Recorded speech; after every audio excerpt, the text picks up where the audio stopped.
I wasn't supposed to hear it.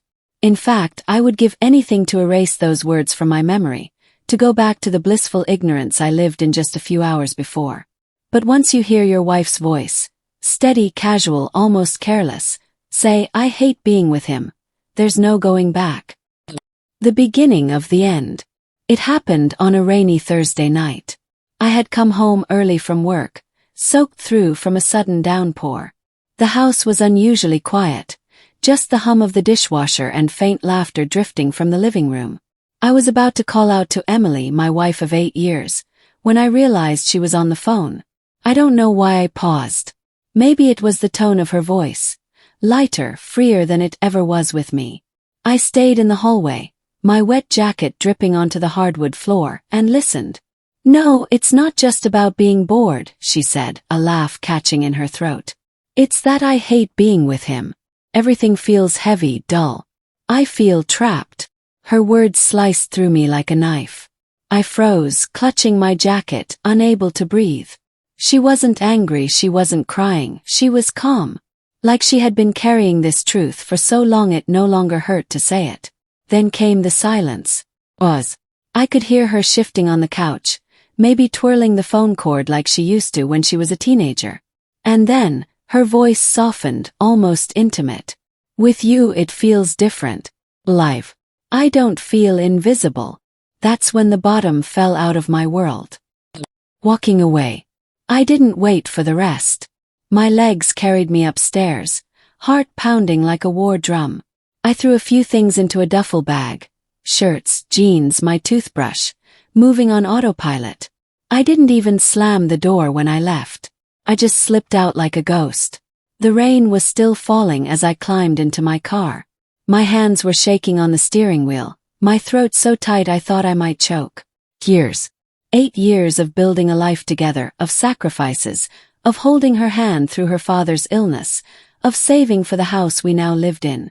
And in a single overheard sentence, it all crumbled. I drove without knowing where I was going, past empty streets, neon lights reflecting in puddles. I ended up in a 24-hour diner on the edge of town. I sat there for hours, nursing black coffee, staring at my reflection in the greasy window. Her words replayed in my mind on a cruel loop. "I hate being with him." Call. At 2 a.m. my phone buzzed.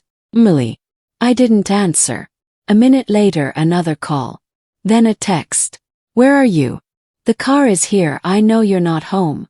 Please answer." I let the screen go dark. But then came another text, and this one cut deeper than the first. "Did you hear me? Please James, let me explain." So she knew. She must have heard me leaving. I should have ignored it, but my hands betrayed me. Called. Her voice was frantic, nothing like the calm, almost giddy tone I'd heard earlier. "James. Where are you? Please come home, we need to talk." I swallowed hard, staring at the cold coffee in front of me. "Talk. What's left to say, Emily?" I heard everything. A silence stretched between us, heavy and suffocating. Finally she whispered, "It's not what you think." The confrontation. I went back home the next morning not because I believed her, but because I needed answers. Emily was waiting at the kitchen table. Her hair a tangled mess, eyes red from crying. She looked like she hadn't slept. As soon as I walked in, she stood up. "James, don't." My voice cracked, but I steadied it.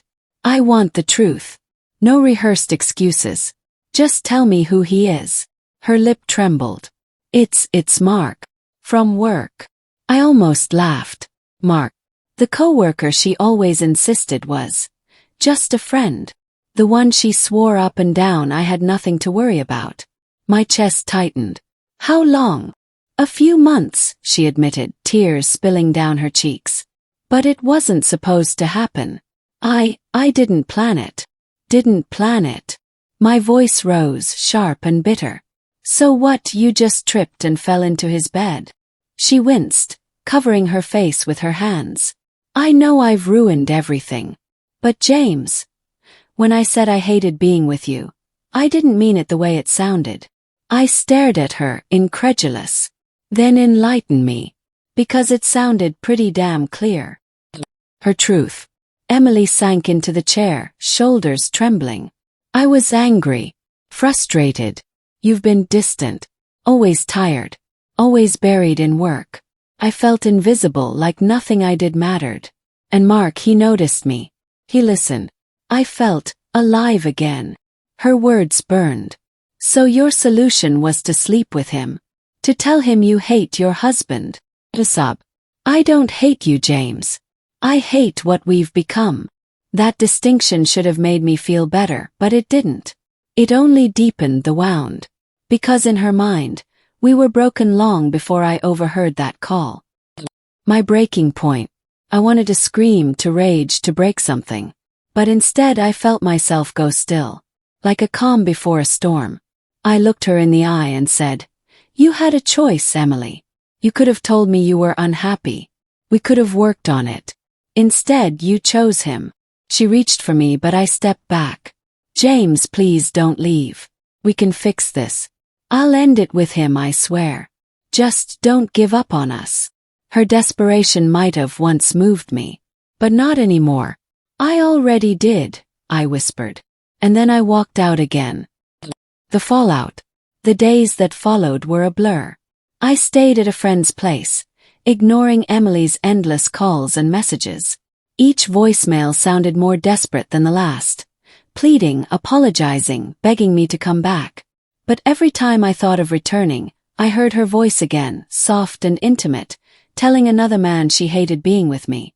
That memory was a poison I couldn't shake. Twist. A week later, she showed up at my friend's door. She looked hollow, like she hadn't eaten or slept. I broke it off with Mark, she said immediately, as if that was the magic fix. He meant nothing.